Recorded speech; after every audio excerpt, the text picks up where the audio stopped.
Welcome to my class. In Microsoft Excel program, there are a number of logical functions given to us. Here a complete list of all logical functions is given to you. All functions listed here are discussed in separate video lectures. Let us start.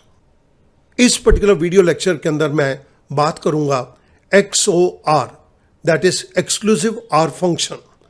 Exclusive or function के अंदर मैं two conditions के case को take up करके एक question को यहां पर सॉल्व करूंगा.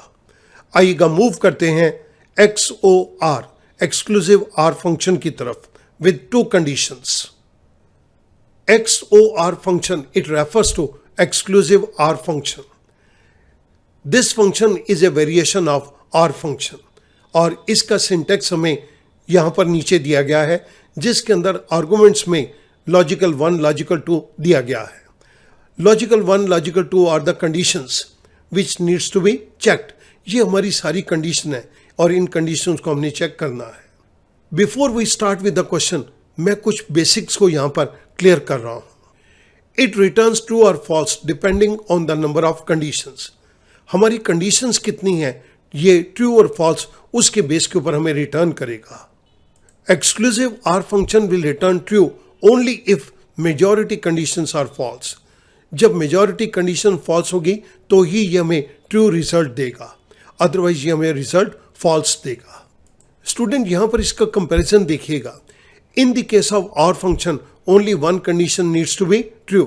अगर हम OR फंक्शन को यूज करते हैं तो एक भी कंडीशन फुलफिल हो जाए तो ये हमें ट्रू आंसर देता है. लेकिन इन the case of exclusive OR function, each conditions logical value and the number of condition both determine if XOR shall return true or false.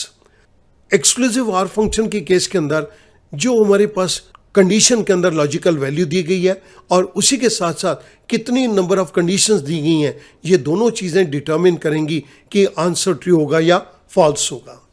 मैं इन सभी पॉइंट्स को एक्सप्लेन करने के लिए नीचे एक क्वेश्चन को टेकअप कर रहा हूँ. इस क्वेश्चन के अंदर हमारे पास डिफरेंट कॉलम्स में कुछ इनपुट्स ऑलरेडी दी गई हैं. First column is of serial number, second is the employee name, the third one is experience in years. इन एम्प्लॉयज़ का नंबर ऑफ ईयर्स में कितना एक्सपीरियंस है और रेटिंग के अंदर इनकी रेटिंग 1, 2, 3, 4 दी गई है. मैं रिजल्ट के नीचे वाले सेल के अंदर यहाँ पर एक्सक्लूसिव आर फंक्शन को टेकअप करूँगा और जिस पर्टिकुलर फंक्शन को हम यूज़ करेंगे वो मैं राइट साइड के ऊपर शो करता हुआ चलूँगा. इस क्वेश्चन को परफॉर्म करने के लिए हमें टू कंडीशंस दी गई हैं. First condition is experience is greater than 4.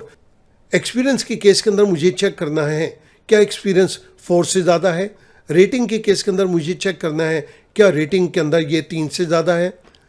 इसके बेस के ऊपर XOR एक्सक्लूसिव आर फंक्शन अपना रिजल्ट देगा. सो मैं इस जगह के ऊपर इस फंक्शन को टेकअप कर रहा हूँ. This is equal to XOR parenthesis start.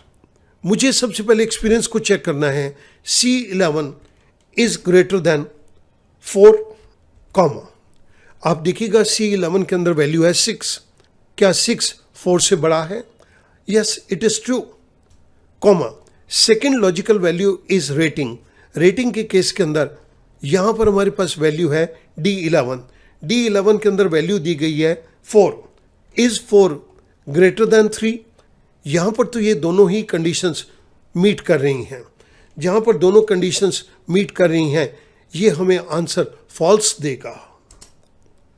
We got the answer false. We use this particular function here. Student यहां पर मैं आपकी रेफरेंस के लिए इस चीज को लिख देता हूं. It returns false if all conditions are met. यहां पर दोनों कंडीशन मीट अप हो गई तो ये हमें आंसर फॉल्स देगा. अब मैं सेकंड केस को टेकअप कर रहा हूं, एम्प्लॉय नेम B. इस जगह के ऊपर मैं इसी फंक्शन को टेकअप कर रहा हूं. Exclusive or function, logical value C12 is greater than 4. C12 के अंदर वैल्यू है 3. 3 is greater than 4? No, answer is no, comma. Logical 2 के अंदर मैं सेकंड कंडीशन को चेक कर रहा हूं. D12 जिसके अंदर वैल्यू है 3, it is greater than 3. Again answer is no. यहां पर ये दोनों कंडीशन फुलफिल नहीं हो रही, जहाँ पर दोनों कंडीशंस मीट अप नहीं हो रही, वहाँ पर भी ये हमें आंसर फॉल्स देगा। आप देखिएगा कि यहाँ पर हमें आंसर फॉल्स मिल गया। We use this particular function here. मैं आपकी रेफरेंस के लिए इसको इंटरप्रेट कर रहा हूँ। It returns false if none of the condition is met. ऊपर वाले केस के अंदर दोनों कंडीशन फुलफिल हुई थी, इस केस के अंदर कोई भी कंडीशन फुलफिल नहीं हो रही। Now I move on to the employee C. This is equals to exclusive or function 5 is greater than 4, answer is true, comma, is 2 greater than 3, answer is no. यहां पर एक कंडीशन मीटअप हो रही है, दूसरी कंडीशन मीटअप नहीं हो रही, then it will give us the answer as true. हमारे पास यहां पर यह आंसर ट्रू आ गया। आपकी इंटरप्रिटेशन के लिए मैं यहां पर लिख रहा हूं, it returns true because one condition is not fulfilled out of two condition. अगर दोनों कंडीशन फुलफिल हो जाती तो ये फॉल्स देता। एक कंडीशन फुलफिल हो रही है, फर्स्ट कंडीशन फुलफिल हो रही है, लेकिन सेकंड कंडीशन फुलफिल नहीं हो रही, so it gives us the answer true. The next is fourth imply D. मैं डी के केस के अंदर इसकी वैल्यू को यहां पे चेंज कर रहा हूं। अब इसके रिजल्ट को हम देखेंगे। This is equals to XOR C14 greater than 4, 7 is greater than 4, yes this is true, comma, एक कंडीशन तो मीट अप हो गई, second condition D14 is greater than 3, एक कंडीशन मीटअप हुई है, दूसरी कंडीशन मीटअप नहीं हुई। जहां पर एक कंडीशन मीटअप हो रही है और दूसरी कंडीशन मीटअप नहीं हो रही, तो ये हमें आंसर ट्रू देगा। इसके अंदर भी मेरे पास ये सेम चीज यहां पर नीचे आ गई। It returns true because one condition is not fulfilled out of the two conditions. So student, आपने इस particular question के अंदर देखा, this is exclusive R function. Exclusive R function दो चीज़ों के ऊपर function करता है। सबसे पहले तो logical value क्या है, और दूसरा आप कितनी number of condition को यहाँ पर examine कर रहे हैं, उसके बेस के ऊपर हमें ये true या false answer देगा। मैं उम्मीद करूँगा अब ये एक्सक्लूसिव आर फंक्शन को परफॉर्म करना आपके लिए बहुत आसान हो जाएगा। Thank you very much.